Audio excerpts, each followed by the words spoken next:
All right, so we're going to be looking at this project that was similar to Doodlebob. It is the one that's the Thursday activity before break. And there's some notes in the Google Classroom, so please use those. Best way to do this is to jump into Autodesk's 3ds Max. And in the upper right-hand corner, you're going to see a spot where you can do a sign-in. If you're not already signed in, you should do that. A couple of reasons.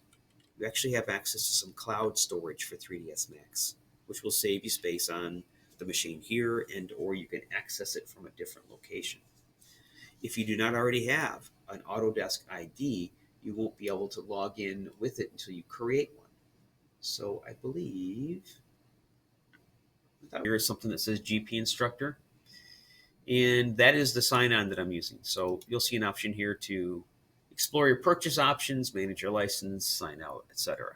I don't want you to pay for anything, but there's some free parts of this that you can play with today.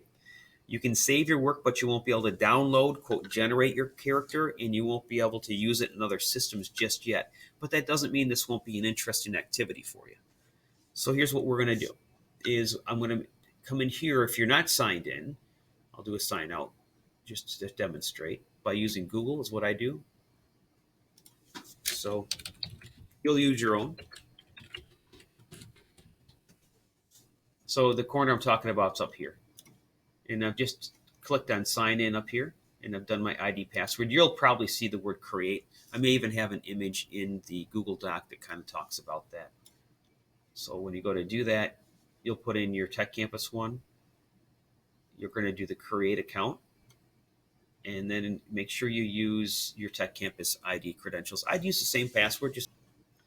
So this is the kind of characters that they're showing as samples. You're going to get a chance to generate, and I want you to generate 3 different characters. You can save them or just send me a snipping tool.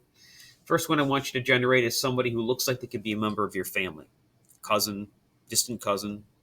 You'll find that there's likenesses out there that are humanoid. Hopefully you've got a humanoid family. Yeah, in fact, they call this one Family Reunion. The next thing I want you to do is go back to your semester 1 work, quarter 1, I should say, and I want you to grab your hero and villain and see how closely you can get a representation of the hero and villain as a biped. Now, maybe you didn't have a biped as your hero and villain. Maybe they were some kind of 4-legged creature or something. Given the limits of this situation, what we're going to do is we're going to have you generate bipeds as though they were going to be used as an embodiment, as a human embodiment of the characters that you've designed. Hope that makes sense. If you have questions about that, let me know. I'm watching chat as I do this just to see if anybody has them. If you're watching this recording afterwards, please let me know as well. I've stumbled upon an error. Guys, let me know if you're finding that same error. It could be because I'm logged on more than one device. Maybe it's the stay signed in thing that's causing a problem. Cool. There it is. So I built 3 characters. Yesterday, I just was trying to come up with somebody who looked like they might be a member of my family. So let's see if I can actually get in and edit this character. So I was able to save this character. This was something I did yesterday. So build their face. You can work on some skin types. Then that's the part that gets very interesting is when you get into something like a face, and pay attention to this for a minute. You can put 2 faces in and then move a slider between the 2 of them. And you can actually pick something that's partway in between. Variants on the hair. So if you float over something like hair, it'll say show variations. Check this out. So if you want to change the color of the hair, you can pick which color of hair you want. And it could be fanciful, or it could be something that's more realistic. This was supposed to be somebody who was serving, so I'm going to show the variations on that. A lot of service members. You'll see eye color, hairstyles, the body. There's some really wonky things you can do with the bodies. There's also some very, it's limited, but there's some things you can do with the clothing. We got camo in 3 different versions here. On the top, so if I change the top out, he's still going to be wearing his field fatigues.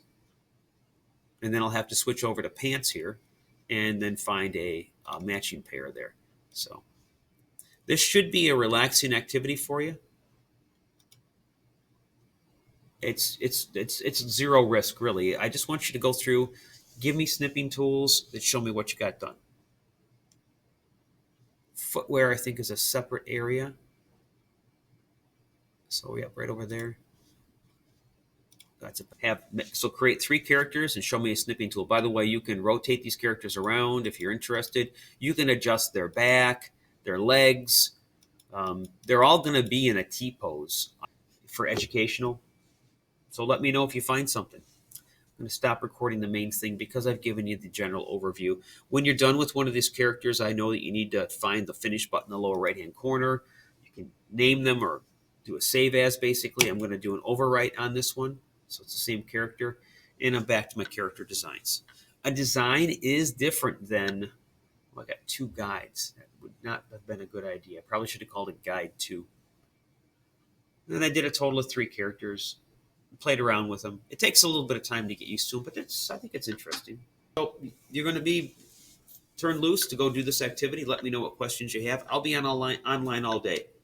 I'm going to post this as an intro. Let's take a look at the lab and make sure people have gotten in. So when you grab faces, that's where you're going to see hair on some, but not on all. Okay.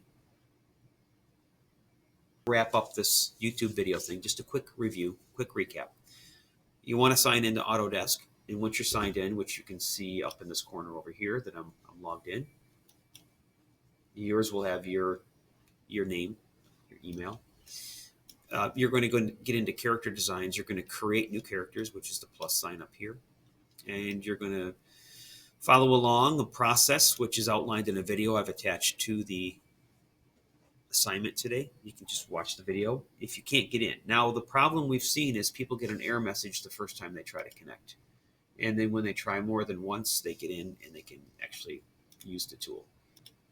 I'll bring up the lab just to show you that the students that are in the lab eventually, after being persistent, did get in, and they're going through the process of creating their characters. And by the completion of your time with me, I'd like 3 characters generated. It's described. It's described in Google Classroom, and you should find adequate information to get through this activity. I will be online for you. It should be a pretty easygoing activity.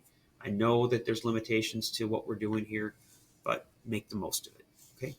Thank you for your attention.